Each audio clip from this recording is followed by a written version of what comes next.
It was a quiet Friday evening in a dusty town just outside Nevada, a place with more tumbleweeds than tourists. Sylvester Stallone had stopped at a roadside diner for a burger and some peace. Dressed in a leather jacket and jeans, he blended in easily. No one expected a Hollywood legend to walk into Rusty's Grill unannounced. As he sipped black coffee and browsed a worn menu, the peace shattered. The door slammed open and 5 bikers walked in. Leather jackets, bandanas, and beer bellies. Their leader, a brute named Tank, spotted Sly instantly. "Hey, look who it is," Tank sneered. "Mr. Rambo himself." The others laughed, sauntering over to his booth. Stallone didn't flinch. "Just trying to enjoy a meal. You boys want autographs, or are you here to act tough?" Tank slammed a fist on the table. "You think this is a movie, tough guy? This is real." What they didn't know. Stallone wasn't just a movie tough guy. He had a real black belt and years of training. Discipline and muscle memory coiled beneath the calm. Stallone stood. "Let's dance." Before Tank could strike, Sly ducked and delivered a spinning back kick, slamming Tank into the jukebox. The others froze, then charged. Stallone took them down one by one. Elbows, sweep kicks, all textbook karate. In under 30 seconds, silence returned, broken only by groaning bikers. The waitress peeked out. "You okay?" Stallone brushed off his hands. "Yeah, just wanted a burger." He paid, left a generous tip, and walked out like it was just another day. Because for him, it was. A week later, the story had spread. 5 bikers downed in under a minute. By Stallone. Tank, nursing bruises and ego, made a call to Reaper. Reaper wasn't just a biker. He was the boss. 6'5", covered in tattoos, gravel voice, and a reputation for cracking jaws. No one messed with his crew and walked off. 3 days later, Reaper and a dozen bikers rolled up to Rusty's. But Stallone wasn't there. He was at a scrapyard nearby, filming an indie project titled Silent Steel. Reaper lit a cigar. Time for a lesson in respect. They stormed the scrapyard and found Stallone near a rusted shetty, mid-scene. Seeing the bikes, he turned to the stunt coordinator. 5-minute break, he said, removing his jacket. Reaper stepped forward. "You made a fool of my crew." "No," Sly replied. Stepping into the center, they did that on their own.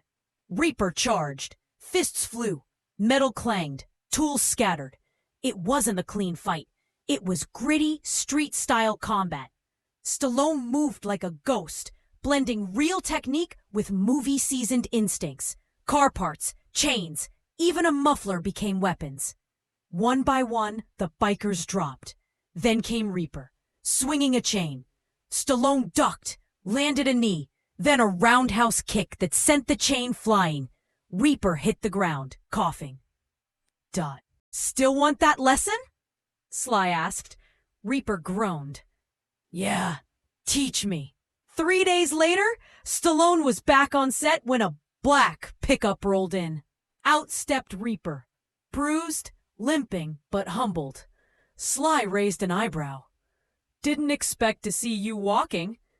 "Didn't expect to be thinking straight," Reaper said, holding out a bandaged hand. "You taught me something. Not just how to hit, how to lose without losing my soul. I was out of control. Maybe it's time for a new path." Stallone shook his hand. "Everyone's got a comeback story. What matters is how you write the next chapter." Just then, a loud explosion rocked the set. From the smoke walked a figure in black. Ivan the Butcher Kravchenko, an exiled mercenary from Stallone's past. He held a steel crowbar and a detonator. "I heard Stallone was playing hero again," Kravchenko sneered. "Thought I'd rewrite your ending." Reaper stepped forward. "You know him?" Sly's jaw tightened. Yeah, and if he's here, things are about to get bad. Kravchenko whistled. From behind the rubble emerged elite mercs, armored, armed, and ready. This wasn't a biker brawl. This was war. Reaper cracked his knuckles. You gave me a second chance. I'm not walking away. Stallone smirked. Ready to ride? Let's bring the heat. The sun dipped low over the scrapyard. Fires burned where the mercs hit the set. Stallone tightened his fist wraps. Reaper slung a crowbar over his shoulder. So what's the plan? Same as always, Sly said. Hit hard. Don't stop. Leave 'em wondering how they lost. The mercs moved in tactical formation, laser sights cutting the dusk. Sly flipped over a flaming car and landed a flying sidekick, dropping 2 enemies. Reaper spun the crowbar like a weaponized conductor. Sparks flew. Bullets whizzed. The battle moved into a wrecked warehouse. Sly and Reaper split up to flank the squad. From the shadows, a merc raised a shield. You were gonna let him shoot me? Reaper yelled. Just wanted you to learn to look up, Sly quipped. The final showdown. Kravchenko waited in the control tower, surrounded by explosives. Sly climbed the steps, each one heavy with memory. You should have stayed buried, Ivan. Kravchenko stepped into the light, shirtless, scarred, grinning. I'm here to finish what we started. They clashed, fists pounding, glass shattering, the floor groaning under their weight. Every blow was personal. Outside, Reaper spotted the detonator rigged to blow. Low! Boom! The top of the tower erupted in flames. Smoke. Silence. Stallone! Reaper screamed. Then, a figure limped from the fire, covered in soot, holding Kravchenko's shattered detonator. He's not coming back this time, Sly said, tossing it down. Epilogue.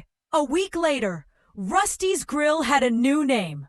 Rambo's Pit Stop, burgers, bikes, and black belts. Stallone sat outside, sipping coffee as Reaper rolled up on a custom Harley. I'm thinking we take this show on the road, Reaper said. Clean up bad towns, biker karate vigilante tour. Stallone smirked. Talking sequels? Reaper grinned. Yeah? You in?